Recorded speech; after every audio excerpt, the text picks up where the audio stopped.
કરજીસણ ગામમાં ઘણા દિવસની મહેનત બાદ આજે 3 દીકરીઓનું અમારું ઘર બનીને તૈયાર છે. તમને જલ્દી બતાવું કે ઘર આપણું અંદરથી ને બહારથી કેવું છે. આ છે ઓસરી.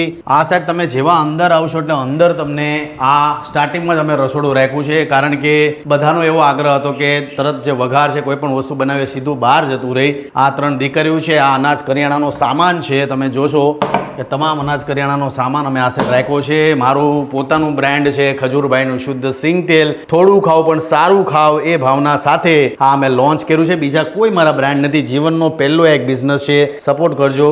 આ ગેસની સુવિધા છે, પ્રોપર ગેસની સુવિધા છે, પાણીની વ્યવસ્થા છે. આ કિચનના ખાના અમે આ સાઈડ રાખ્યા છે. આ બીજા રૂમમાં તમે જોશો આ અમે આ વખતે કંઈક નવું કરવાની ટ્રાય કરી છે. આ પડદા છે, પડદાની વ્યવસ્થા રાખી છે. આ વિન્ડોની વ્યવસ્થા છે અને આ વખતે આ પડદા અમે રાખ્યા છે. કલર તમે જોયો, આ વખતે કલર અમારો એવરી ટાઈમ હવે ઘણા સમયથી આ જ કલર રાખે છે, કારણ કે આ કલર બહુ સારો લાગે છે, ઉઠીને આવે છે. ઉપર તમે પીઓપી જોયો. આ કબાટ છે, કબાટની વ્યવસ્થા છે કે ભાઈ બાળકોને પોતાના કપડાં આ તે બધી વસ્તુ મૂકી હોય એના માટે આ જગ્યા છે. અહીંયા અમે 2 સેટીની વ્યવસ્થા કરી છે.